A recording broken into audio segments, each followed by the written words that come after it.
حصہ نمبر 13 پہلی کل ہند کانفرنس 1936 انجمن کے منشور کے مسودے کی اشاعت اور 2-2.5 مہینے تک ہندوستان کے مختلف شہروں میں انجمن کی سرگرمیوں سے دانشوروں کے ایک بڑے حلقے میں ترقی پسند ادب کی تحریک سے وابستگی اور دلچسپی بڑھنے لگی۔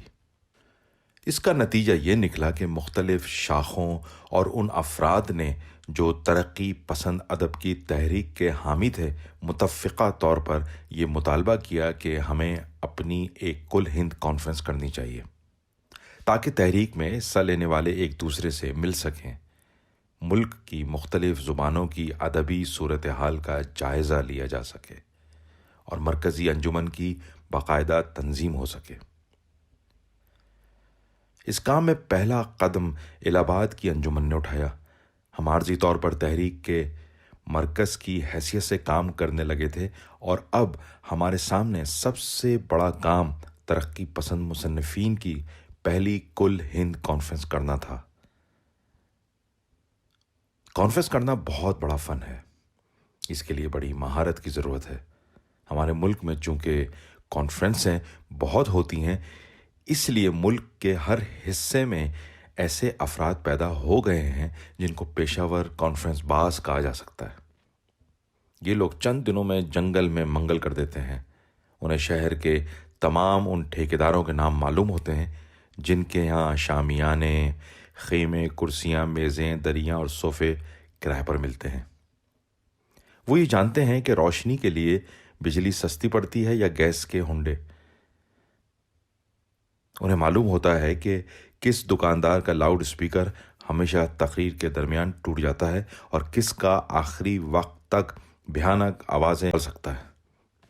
پھر انہیں اس کا بھی پتہ ہوتا ہے کہ باہر سے آنے والے ڈیلی گیسٹوں اور مہمانوں کو شہر کے کن کن لوگوں کے سر منڈا جا سکتا ہے۔ کون ایسا سخی ہے جو ان کو کھانا کھلانے سے بھی انکار نہیں کرے گا، اور کون ایسا ہے جو ناک بھوں چڑھا کر صحیح لیکن ایک تو بستر ڈالنے کی جگہ دے دے گا۔ انہیں شہر کے ہر ایک گوشے، دیوار کے ہر اس ٹکڑے اور بجلی کے ہر اس کھمبے کا پتہ ہوتا ہے جس پر پوسٹر چسپاں کرنا ضروری ہے۔ وہ نقاط سے بھی واقف ہوتے ہیں جب پبلک زیادہ سے زیادہ تعداد میں سڑکوں پر، ہوٹلوں میں اور چائے خانوں میں تفریح کے لیے جمع ہوتی ہے، جس کو تانگے پر لاؤڈ اسپیکر سے اعلان کر کے اور اشتہار بانٹ کر ہونے والے تماشے میں دلچسپی لینے کے لیے ورگلایا جا سکتا ہے۔ پھر سب سے بڑی بات یہ ہے کہ یہ لوگ کانفرنس کے اخراجات کے لیے چندہ جمع کرنے، قرض لینے، ادھار پر چیزیں حاصل کرنے، کرائے پر زیادہ سے زیادہ سامان لے کر بات کو بالکل نہ ادا کرنے یا کم از کم ادا کرنے کے فنون لطیفہ کے ماہر ہوتے ہیں۔ ایسے ماہرین میں بھی اچھوں اور بروں کی تمیز کی جا سکتی ہے۔ وہ جن کا تعلق ملک کی بڑی بڑی قومی جماعتوں یا سرکاری اداروں سے ہوتا ہے، اور وہ جن کا تعلق ان غریب جماعتوں سے ہے جن کی جھولی ہمیشہ خالی رہتی ہے۔ وہ جن کی کانفرنسوں اور جلسوں کے لیے بڑے بڑے سرمایہ داروں اور امیروں پر مشتمل استقبالیہ کمیٹیاں بنتی ہیں، اور وہ جن کی استقبالیہ کمیٹیاں اگر بنتی بھی ہیں تو اس کے ممبروں کی رکنیت کی فیس 2 روپے ہونے کے باوجود بہتوں کو اس کی ادائی سے معافی دینا ہوتی ہے۔ پہلے گروہ کی کانفرنسوں کے بعد عام طور سے چندے کا حساب کا جھگڑا پڑتا ہے، اور یہ بات سنی جاتی ہے کہ ریسیپشن کمیٹی فلاں لوگوں کے ہاں خوشحالی کا دور دورہ ہو گیا۔ دوسرے گروہ والے کانفرنس کے بعد عام طور سے قرض خواہوں سے منہ چھپائے پھرتے ہیں اور اس دن کا انتظار کرتے ہیں کہ جب بالآخر انہیں دیوالیہ سمجھ کر ٹھیکیدار، پریس والے اور دکاندار ان کا پیچھا چھوڑ دیں گے۔ الہ آباد کی انجمن کے ہم چند کارکن، فراق، احمد علی، شیودان سنگھ چوہان وغیرہ، کامیاب کانفرنس کرنے کے ان داؤ پیش سے تقریباً بالکل نابلد تھے۔ انجمن کے 15-20 ممبر ہر ہفتے یا دوسرے ہفتے کوئی افسانہ، نظم یا مضمون سننے کے لیے جلسے میں جمع تو ہو جاتے تھے، لیکن ان میں زیادہ تر ایسے تھے جن کو تحریک کے متعلق ابھی تک انہماک نہیں پیدا ہوا تھا۔ بعض ایسے بھی تھے جن کی خاموشی ایک مستقل جملہ استفہامیہ بن کر ہمیں پریشان کرتی تھی۔ وہ انجمن کی سرگرمیوں میں حصہ لینے کے لیے نہیں بلکہ اس کے بارے میں اور خاص طور پر ان میں شامل ہونے والی 2-4 خواتین کے متعلق واقفیت حاصل کرنے کے لیے آتے تھے۔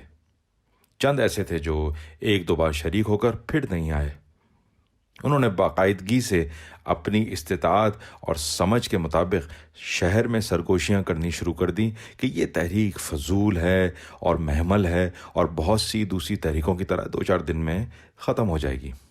بعض لال بھجکڑوں نے یہ بھی کہنا شروع کر دیا کہ یہ لوگوں کو کمیونسٹ جال میں پھنسانے کی ایک چال ہے۔ ان مشکلوں کے باوجود ہم نے الہ آباد کی انجمن کے سامنے تمام معاملات کو پیش کر دیا۔ یہ طے ہو گیا کہ کل ہند کانفرنس ہونا چاہیے۔ اپریل میں لکھنؤ میں کانگریس کا سالانہ اجلاس ہونے والا تھا جس کی صدارت کے لیے جواہر لال نہرو چنے گئے تھے۔ سب کی رائے ہوئی کہ اسی زمانے میں لکھنؤ میں ہماری بھی کانفرنس منعقد کی جائے۔ کانگریس اجلاس میں شریک ہونے کے لیے یا محض تماشائی کی حیثیت سے ملک کے ہر حصے سے لوگ جمع ہونے والے تھے۔ ہم نے خیال کیا کہ ہماری کانفرنس میں جو ادیب آئیں گے ان کے لیے کانگریس کا اجلاس ایک مزید کشش کا باعث ہوگا۔ اس کے علاوہ یہ بھی تھا کہ بائیں بازو کی جماعتوں سے تعلق رکھنے والے کمیونسٹ اور سوشلسٹ اور دوسرے ترقی پسند نظریوں کے لوگ وہاں اس موقع پر ہوں گے۔ ان کی موجودگی اور حمایت سے بھی ہمیں فائدہ پہنچ سکتا تھا۔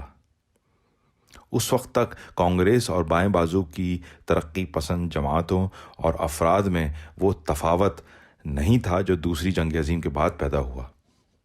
سب کی نظریں نہرو کی طرف تھیں۔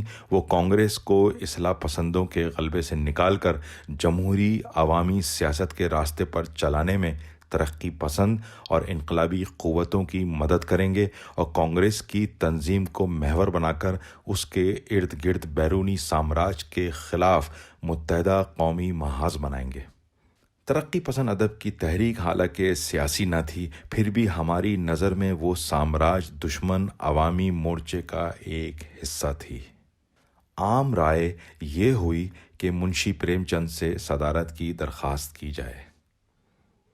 ہماری اس رائے سے بنگال، بمبئی، احمد آباد، لاہور اور دوسری جگہوں کے سبھی لوگ متفق ہو گئے۔ منشی پریم چند بنارس میں رہتے تھے اور میں انجمن کی تنظیم اور دوسرے مسائل کے بارے میں ان سے برابر خط و کتابت کرتا رہتا تھا۔ ترقی پسند ادب کی تحریک سے ان کی بھی دلچسپی روز بروز بڑھ رہی تھی، لیکن ان کی اور بھی بہت سی مصروفیتیں تھیں۔ اس وقت کیفیت یہ تھی کہ ہندی یا اردو کی کوئی بھی ادبی کانفرنس یا جلسہ یا اجتماع ملک کے کسی حصے میں ہو، منشی پریم چند کو اس کا صدر بنانے کے لیے سب لوگ دوڑتے تھے۔ منشی پریم چند چونکہ نیک، منکسر المزاج اور حلیم الطبع انسان تھے، اس لیے ان کے بارے میں بہت سے لوگ اس غلط فہمی میں رہتے تھے کہ ان کی شہرت اور ادبی وقار کی آڑ لے کر اپنے ٹیڑھے میڑھے مقاصد کو حاصل کیا جا سکتا ہے۔ منشی جی کی وسیل المشربی اور انسانوں کی نیک نیتی پر ان کا بھروسہ انہیں مختلف قسم اور رائے کے لوگوں سے ملنے جلنے اور ان کی تحریکوں اور منصوبوں میں حصہ لینے پر آمادہ رکھتا تھا۔ لیکن غیر معمولی ذہانت اور آزاد پسندی اور انسان دوستی کی طرف ان کا جھکاؤ اور سچائی کی کھوج ہمیشہ انہیں کھوٹے اور کھرے کی پرکھ میں سہارا دیتے تھے۔ اسی وجہ سے ان کے تخلیق کیے ہوئے ادب میں بھی ہمیں سچائی تک پہنچنے، انسان کے باہمی رشتوں اور سماجی تبدیلیوں اور محرکات کے اندرونی عوامل کا مشاہدہ کرنے کی ایک مستقل کاوش پائی جاتی ہے۔ جب وہ اصلاح پسند گاندھیائی فلسفے کو قبول بھی کرتے ہیں تو اس نظریے کو خواہ سچا ثابت کرنے کے لیے وہ سماجی حقیقت کی پردہ پوشی نہیں کرتے، اور جب بالآخر سماجی حقیقت کا مشاہدہ انہیں ایک حد تک اصلاح پسندی کی خامیاں سمجھنے میں مدد دیتا ہے تو وہ ایسے نتائج کی طرف قدم بڑھاتے ہوئے ہچکچاتے بھی نہیں جس سے ان کے پہلے تصورات کی نفی ہوتی ہے۔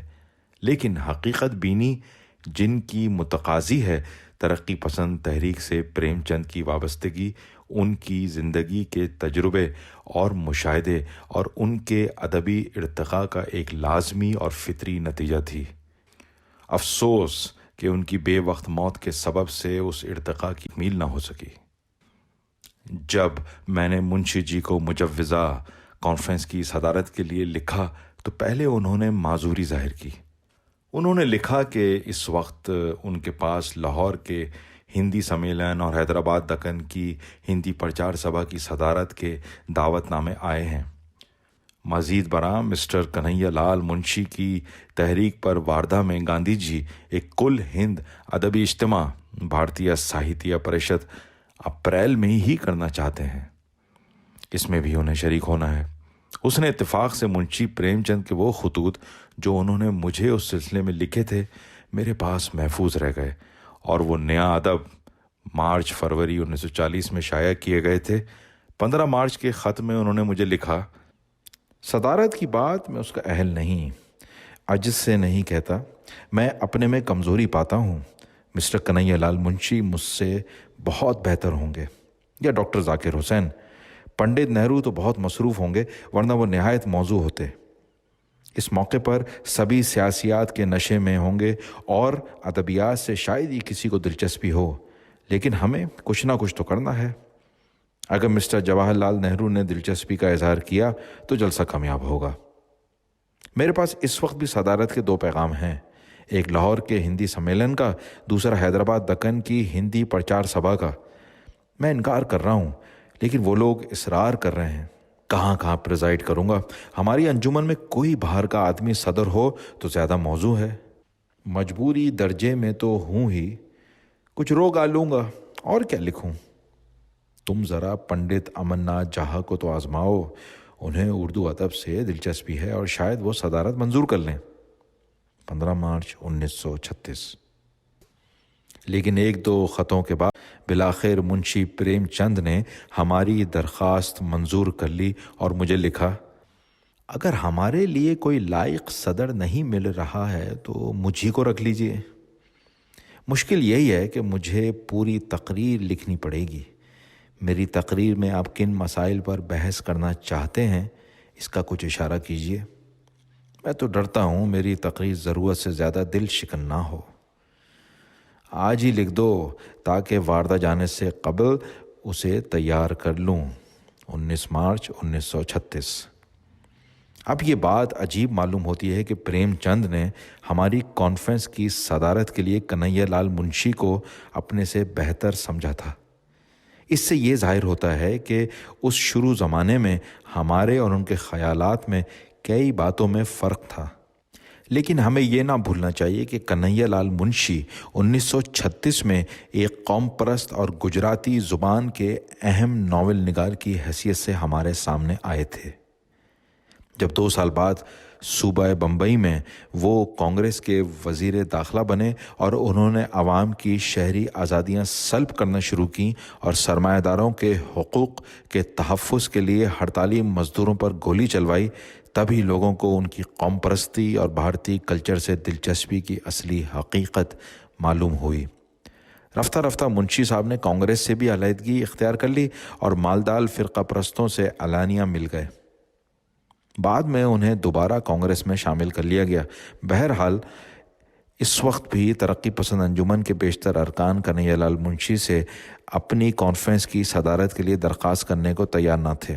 رہ گئے پنڈت جواہر لال نہرو اور ڈاکٹر ذاکر حسین تو ملک کے معزز اور ترقی پسند قومی اور تعلیمی رہنما ہونے کی حیثیت سے ہم اپنی تحریک کے واسطے ان کی ہمدردی کے خواہش مند ضرور تھے، جو ہمیں حاصل ہو گئی تھی، لیکن ہماری نظر میں ادیبوں کی کانفرنس میں ادیب ہی کی صدارت سب سے اچھی تھی۔ صدارت کا معاملہ طے ہوا تو ہم دوسرے کاموں میں لگے۔ سوال یہ تھا کہ کانفرنس میں ہوگا کیا؟ خطبے، تقریریں، ریزولوشن یا کچھ اور بھی؟ کچھ ایسا محسوس ہوتا تھا کہ یہ ناکافی سا ہے۔ ادبی کانفرنس میں ادبی مسائل پر ہی تبادلہ خیال اور بحثیں ہونی چاہیے۔